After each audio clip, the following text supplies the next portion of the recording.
Hello everyone, I am so happy that you are here and welcome to lesson number 79 of A Course in Miracles. Let me recognize the problem so it can be solved. A problem cannot be solved if you do not know what it is.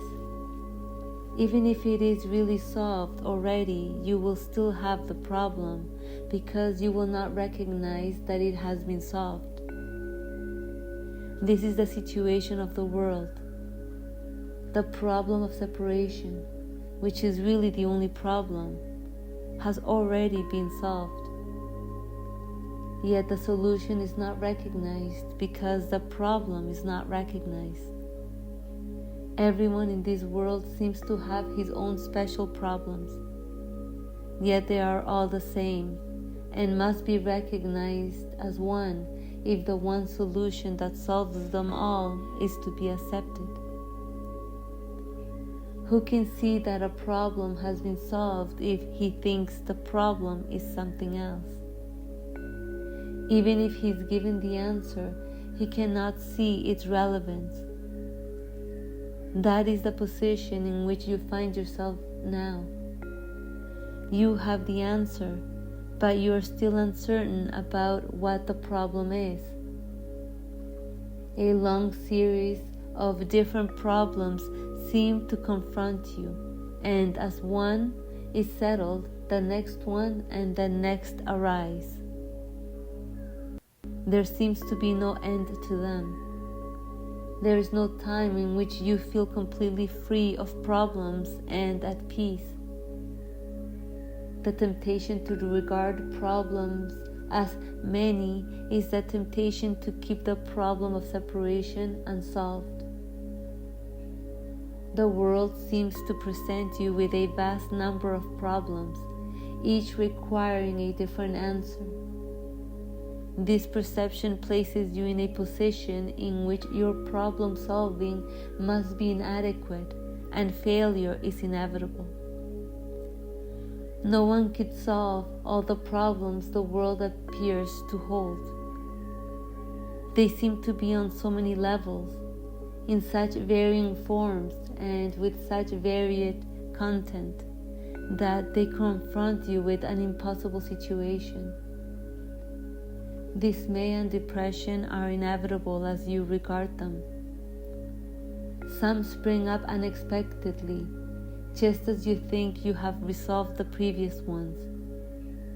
Others remain unsolved under a cloud of denial and rise to haunt you from time to time, only to be hidden again, but still unsolved.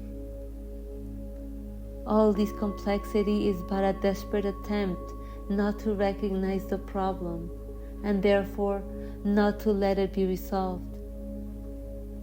If you could recognize that your only problem is separation, no matter what form it takes, you could accept the answer because you would see its relevance.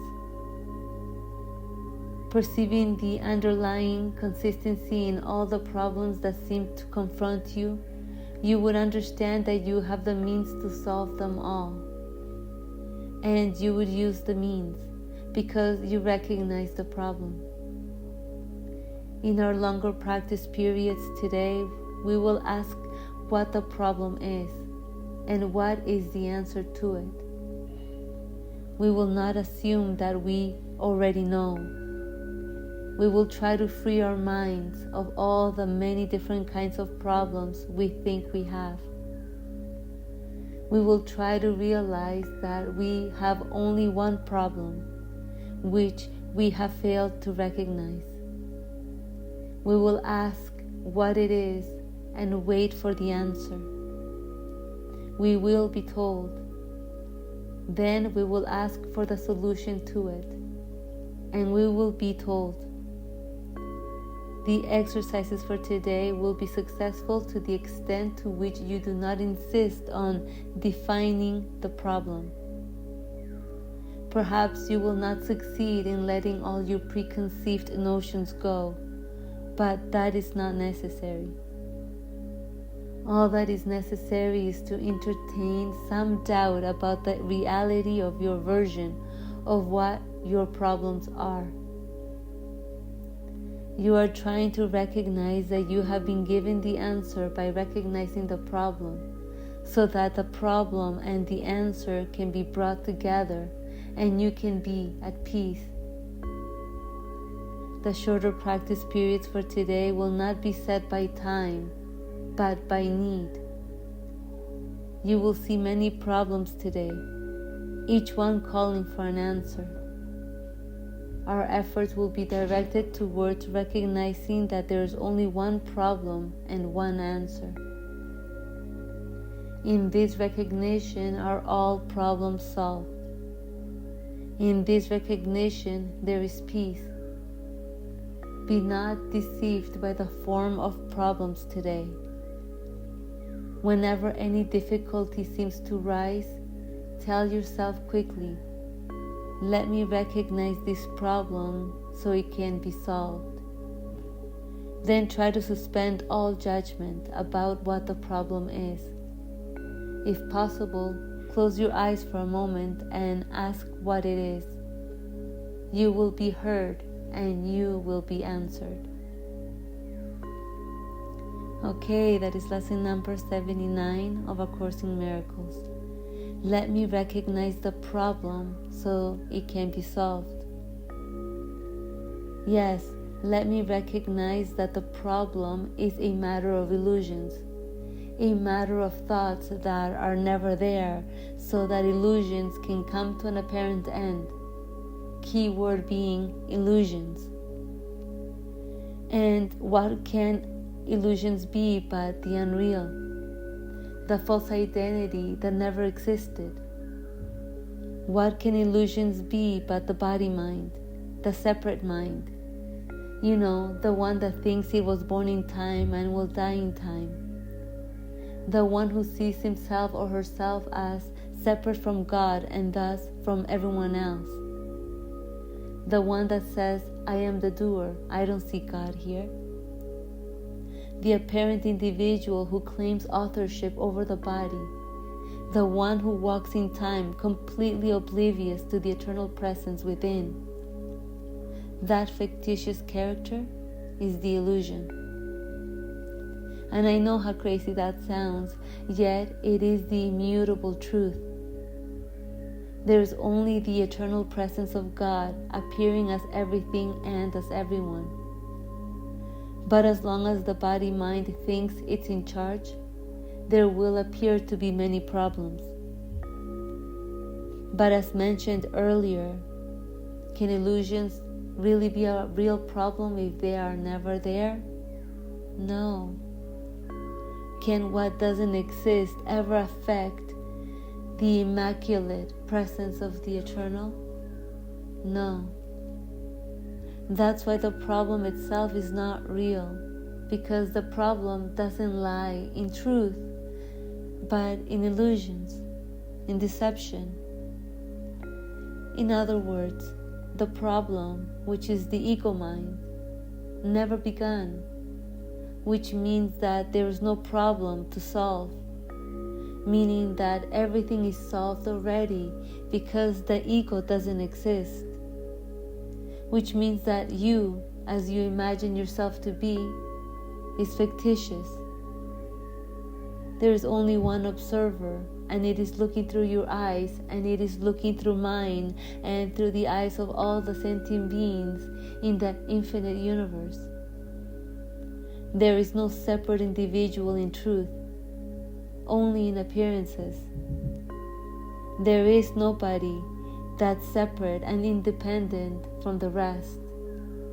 There's only the eternal Spirit of God, disguised as the beggar, as the horse, as the victim, as the stars, as the criminals, as your pet, as the planets, etc.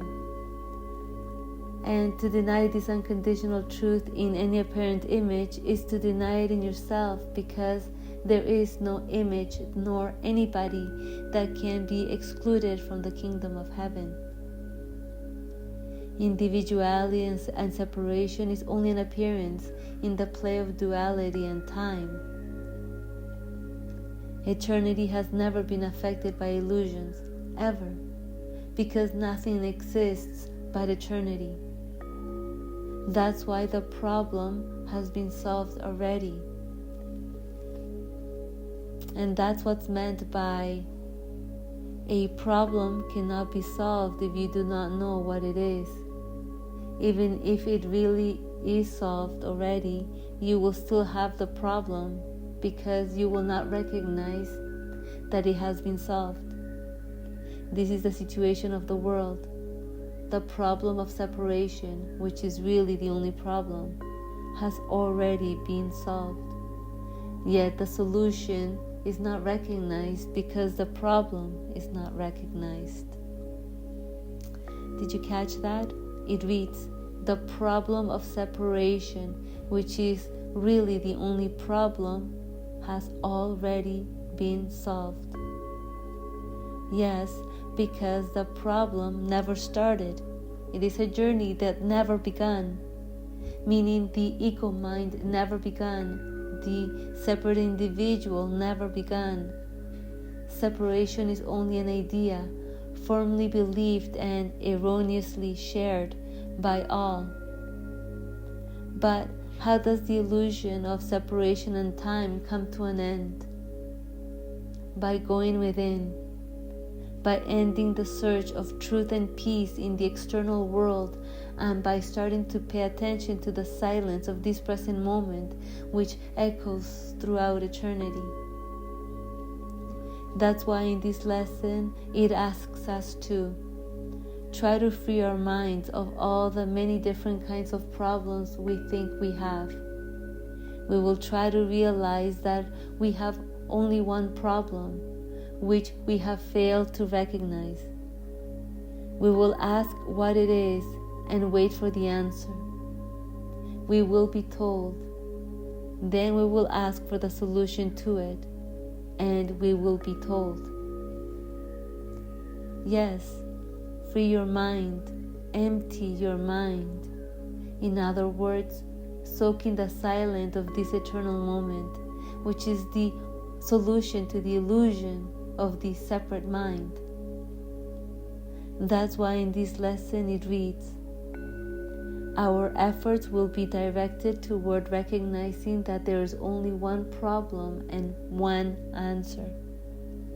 In this recognition are all problems resolved. In this recognition there is peace.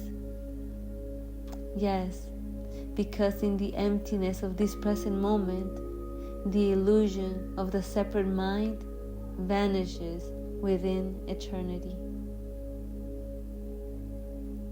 I hope you enjoyed practicing lesson number 79. Please let me know if you have any questions, and see you tomorrow for lesson number 80. Have a wonderful day. Bye.